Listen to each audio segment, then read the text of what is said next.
Hi there, Sarah Campagna here again from Salt and Fire Spellworks Courses in Personal Magic. Today I'm recording a few short videos, hope to keep them short, to let you know what's coming up because my first new course drops June 4th of 2023, and I want to let you know what to expect.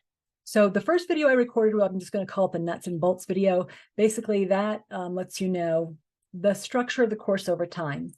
When is it delivered, what is the date cycle and that sort of thing. And the important thing to know about that, if you can certainly go watch the video and I'll link to it, but the important thing to know is that each month's course is freestanding. It runs new moon to new moon, and it is delivered the full moon ahead of time.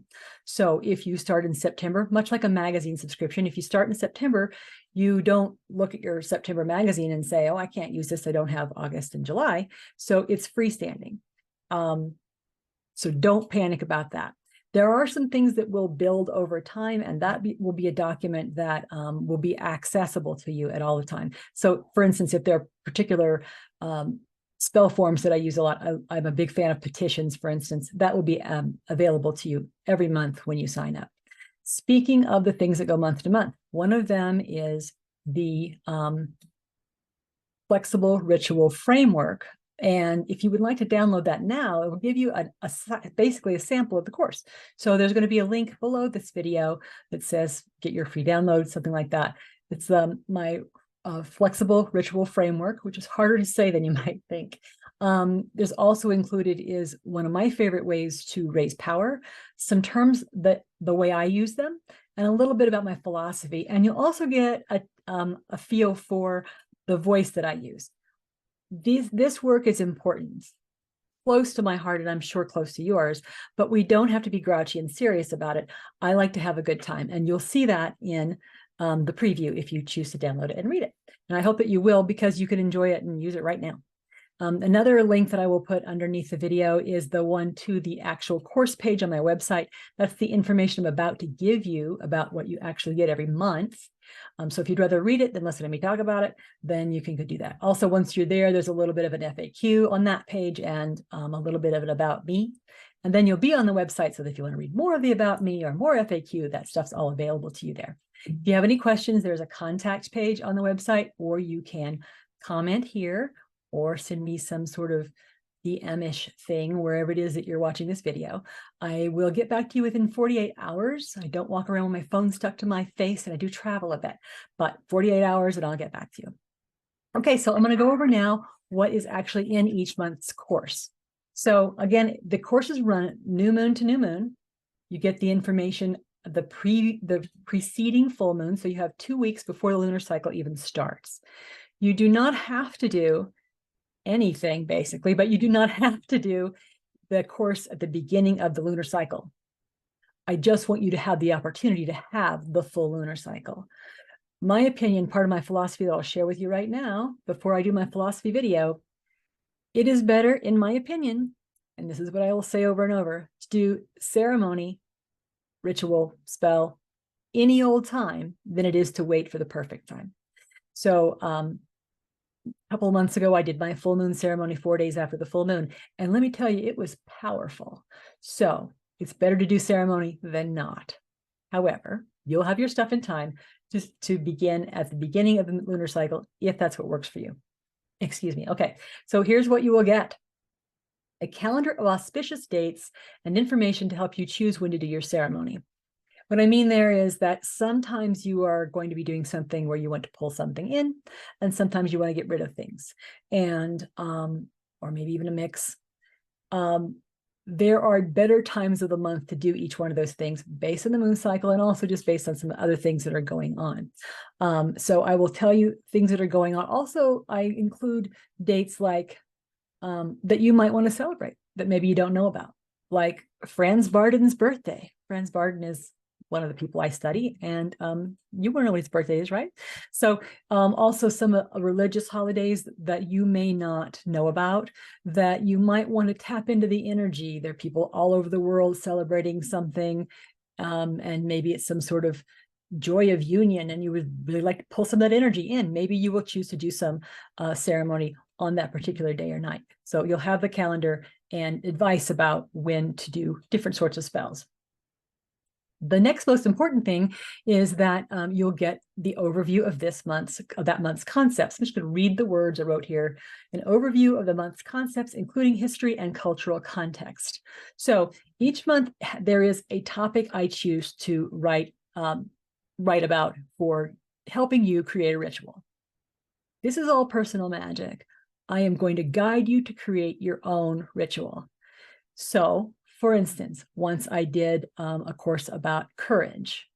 Every person who is in need of courage will be in need of a different sort of courage and for a different reason.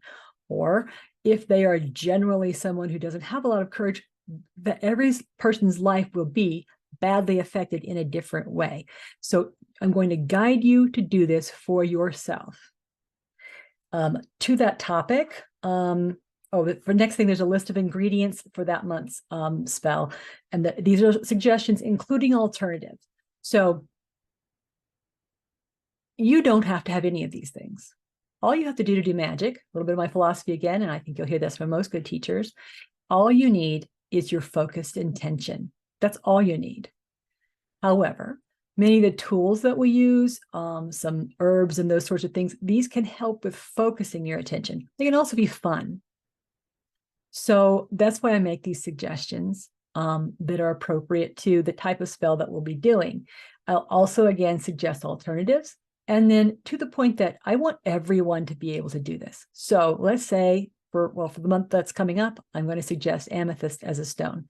Let's say you don't own amethyst and you don't have the money, time, or whatever to go get some amethyst.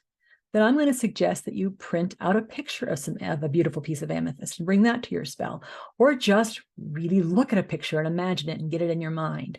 So every piece of material, tools, etc., I will offer alternatives.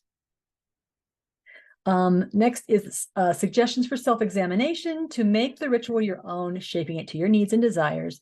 This step is key. It helps you harness and trust your intuition.